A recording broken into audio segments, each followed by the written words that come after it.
ఎక్స్పీరియన్స్గా ఉంటారు.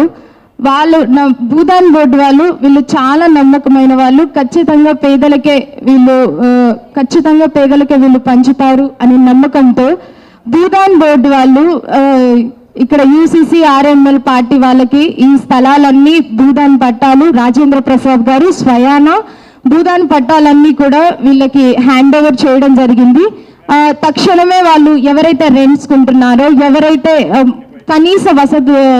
కనీసం నిస్సహాయ స్థితిలో ఎవరైతే బ్రతుకుతున్నారో వారందరినీ కూడా సేకరించి 2014లో 1865 మందికి 2014లో అక్కడ భూములు కేటాయించడం జరిగింది. 100 గజాలు చొప్పున ప్రతి ఒక్క కుటుంబానికి అక్కడ భూములు కేటాయించడం జరిగింది. ఎవరైతే రెంట్స్ కొండి ఇబ్బంది పడుతున్నారో, ఎటువంటి వసతులు లేక ఇబ్బంది పడుతున్నారో, ఇంకా నిస్సహాయ స్థితిలో ఏం చేయలేని పరిస్థితిలో ఉన్న కుటుంబాలన్నీ కూడా సేకరించి భూదాన్ బోర్డు వాళ్ళు ఈ గ్రామీణ పేదల సంఘం వారు మమ్మల్ని అందరినీ కూడా సేకరించి మాకు స్థలాలు ఇచ్చారండి.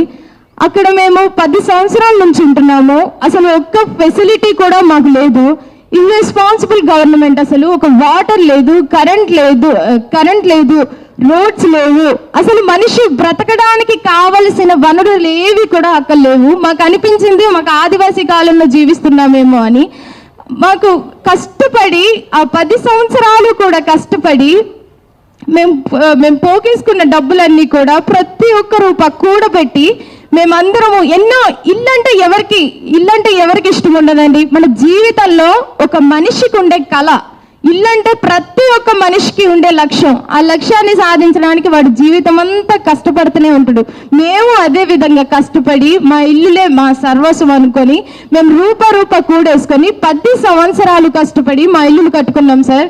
ఒక్క క్షణంలో జేసీబీతో జస్ట్ అట్లా అంటే మా ఆశలు మా కళలు అన్ని నేలమట్టం అయిపోయినాయి. మేము చాలా కష్టపడి మా పేరెంట్స్ కానీ ఇంకా అక్కడ ఉన్న వాళ్ళు సార్ అక్కడ పేదవాళ్ళు కాదంటున్నారు.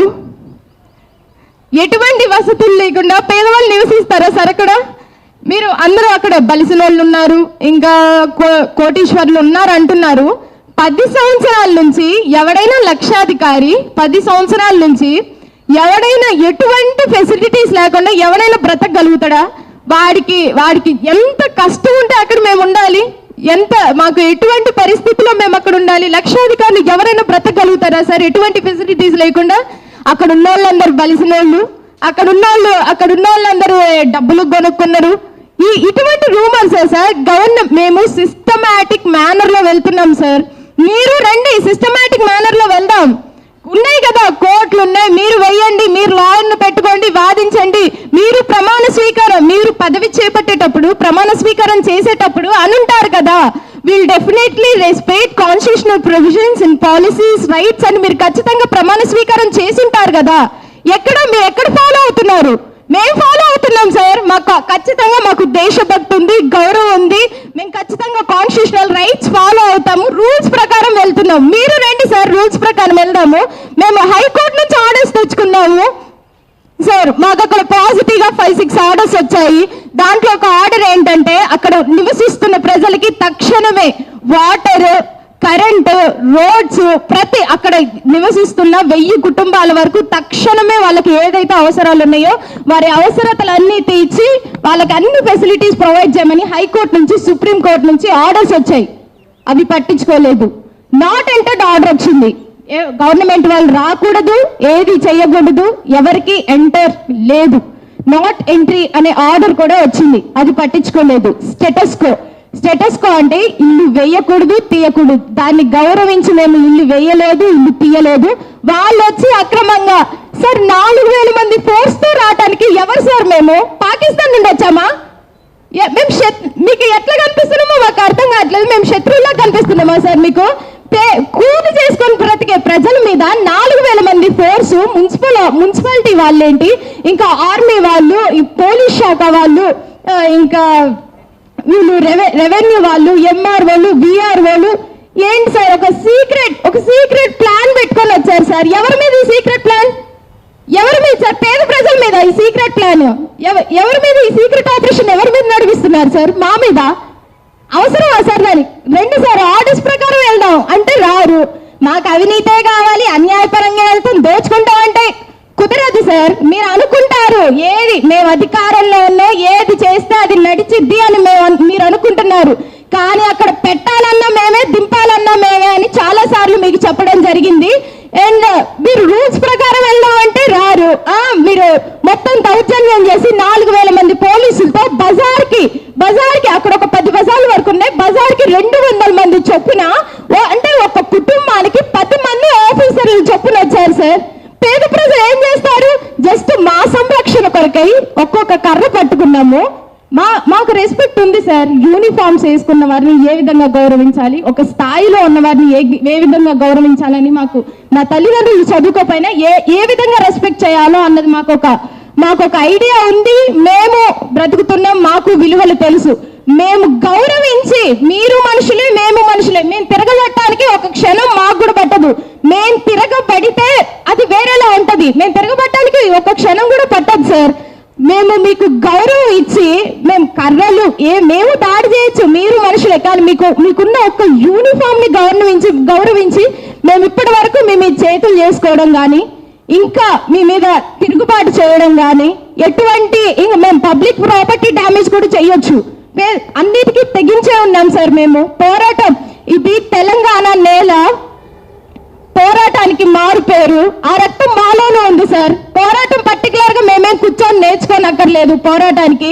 ఇది తెలంగాణ గడ్డ, రాణి రుద్రమదేవి, చాకల ఐలమ్మ, ఇంకా దొడ్డి కొమ్మరయ్య, ఎంతో మంది తెలంగాణ నేలలో ఉద్యమం నడిపించిన వారు, అదే రక్తం మాలోనే ఉంది. మేము ఉద్యమం లేపగలం, మేము పోరాటం చేయగలం సార్. కానీ మేము ఇంకా వద్దు, వింటారు, ఒకసారి కాకపోతే ఒకసారి వింటారు. 8 సంవత్సరాల నుంచి ఆఫీసుల చుట్టూ తిరిగి, ఇంకా ప్రతి ఒక్క కలెక్టరేట్ చుట్టూ తిరిగి, ఎంఆర్ఓ ఆఫీసులు, విఆర్ఓ ఆఫీసులని, సార్ మా భూములు మాకు తేల్చండి సార్, మా సరిహద్దులు మాకు తేల్చండి సార్, మాకు వసతులు కల్పించండి సార్, మేము పేద ప్రజలం సార్, కావాలంటే వచ్చి విఆర్ఓలు రండి, ఎంఆర్ఓలు రండి సార్, వచ్చి చూడండి, ప్రతి ఒక్క ఫ్యామిలీని చూడండి, చూసి మీ సరిహద్దులు తేల్చండి సార్ అని. తిరగని ఆఫీస్ అంటూ లేదు సార్. నేను ఇప్పుడు మా చదువుకున్న పిల్లలు ఎట్లుందంటే, ఒక ఇన్స్పిరేషన్ గా చూడాల్సిన జనరేషన్, ఒక ఇన్స్పిరేషన్ గా చూడాల్సిన పొలిటీషియన్స్ కానీ, ఇంకా ఇన్స్పిరేషన్ గా చూడాల్సిన కలెక్టర్స్ కానీ, ఆఫీసర్స్ కానీ మాత్రం ఇన్స్పిరేషన్ గా ఉండే విధంగా లేరు. మాకు ఇన్స్పిరేషన్ అని చెప్పుకోవడానికి కూడా ముందు సిగ్గుచేటు. ఆ ఖమ్మం జిల్లాలో ఉన్న 3 మంత్రుల గురించి ఇంకా మాట్లాడిన అవసరం లేదు, ఇంకా సిగ్గుచేటు దాని గురించి మాట్లాడుకోవడం. జెండాలు మారుతాయి వాళ్ళు మారుతారు, రంగులు మారుతాయి వాళ్ళు మారుతారు అన్నట్టు ఉంది. కానీ మాకు ఎటువంటి సార్ కనీసం పరామర్శించడానికి రాలేదు. ఎందుకు రాలేదు? తప్పు చేశారనే కదా. ఏ తప్పు లేనప్పుడు కూర్చోబెట్టి మాట్లాడాలి కదా. అమ్మ మీ భూములు కావు, మీ కావమ్మా అని మాకు ఒక పెడితే మేము మీటింగ్ పెట్టి చెప్తే మేము వింటాం, లేకపోతే పరామర్శించడానికి రావాలి. రాలేదు, పరామర్శించడానికి రారు. కలెక్టర్ ఆయన ఇర్రెస్పాన్సిబుల్ కలెక్టర్ అని చెప్పొచ్చు. ఆయన పేద ప్రజల కోసం చదివి, పేద ప్రజలకి ఏ విధంగా ఉపయోగపడాలి, వారి సమస్యలు ఏ విధంగా తీర్చాలి, ఆయన జీవితం అంతా చదివిన చదువు అది. ఆ చదువుకు కూడా వాల్యూ లేకుండా చేస్తుంటూ మాకు ఇన్స్పిరేషన్ ఉంటాడని ఇంకే మాత్రం అనుకోవట్లేదు. ముందు ఆయన సస్పెండ్ చేయాలని మేము కోరుతున్నాము. ఆయన ఎక్కడెక్కడికో వెళ్ళి ఈ రోడ్ ఎలా క్వాలిటీ ఉంది, ఈ రోడ్ క్వాలిటీ ఉందా లేదా అని ఏదో ఆయన రెస్పాన్సిబుల్ అయినట్టు చేతులు పెట్టి కింద చూస్తుండు. ఆయన 4 అడుగులు వేస్తే మా కాలనీ వచ్చింది. ఆయన సంవత్సరం అంతా పనిచేసిన తీరని పనులు ఉన్నాయి సార్ మా దగ్గర. ఆయన కనీసం కూడా మాకు పరామర్శించడానికి రాలేదు. మీరు ఇక్కడ వాల్యుబుల్ గా ఉంటున్నారా లేదా, మీ పట్టాలేంటి, గవర్నమెంట్ వాళ్ళు. ఆయన ప్రజల తరపున మనిషి, గవర్నమెంట్ కి వ్యతిరేకంగా ఉండాలి. ఆయన మొత్తానికి పొలిటీషియన్స్ కి వ్యతిరేకంగా ఉండాల్సిన ఆయన ప్రజల తరపున నిలబడి, అమ్మ మీ పట్టాలు చూపించండి, వాళ్ళకి నేను సమాధానాలు చెప్పుకోవాలని ఆయన వచ్చి మా దగ్గర మాట్లాడాలి. వాళ్ళు కుమ్మక్కయ్యి ఇదేంటో మాకు అర్థం కావట్లేదు సార్. మొన్న ఈ రేవంత్ రెడ్డి సార్ కూడా అన్నారు, డెవలప్మెంట్ ఎవరికి కావాలి సార్? డెవలప్మెంట్ మన దేశ స్పెషాలిటీ ఏంటో తెలుసా? వ్యవసాయ దేశం సార్ మనది. మంచి మనది వ్యవసాయ దేశం. అన్ని కల్చర్స్, అన్ని రిలీజియన్స్, అన్ని పండుగలు జరిపే దేశం సార్ మనది.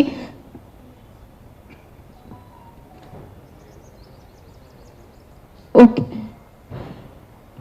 నిర్దాక్షిణంగా వచ్చి మా భూముల మీద పడి మా ఇల్లులన్నీ కూల్పేసి మాకు చాలా నష్టం కలిగించారు. మా డిమాండ్స్ ఏంటంటే, మా భూములు మాకు ఇవ్వాలి ఫస్ట్. మీరు ఇచ్చేది కాదు, ఫస్ట్ మిమ్మల్ని ఇవ్వమని మేము అడగట్లేదు. ముందు రండి, లా అండ్ ఆర్డర్ ప్రకారంగా వెళ్దామని అడుగుతున్నాం. మా భూములు మీ దగ్గర లేవు మీరు ఇయటానికి, ఫస్ట్ ఆఫ్ ఆల్ అది తెలుసుకోండి. మా భూములు మాకు కావాలి. నష్టపరిహారాలు, ఒక్కొక్కరికి నష్టపరిహారాలు చెల్లించాలి. మీ సొమ్ము తీసుకొని మేము ఇల్లు కట్టుకోలేదు. మా మా మా సొమ్ము మీద చేయడానికి మీకు ఏ మాత్రం అర్హత లేదు. అండ్ మీరు ఖచ్చితంగా మాకు నష్టపరిహారాలు చెల్లించాలి. మా భూములు మాకే కావాలి. అండ్ అన్ని ఫెసిలిటీస్ అక్కడ ఉన్న ప్రజలకు కల్పించాలి. Thank you.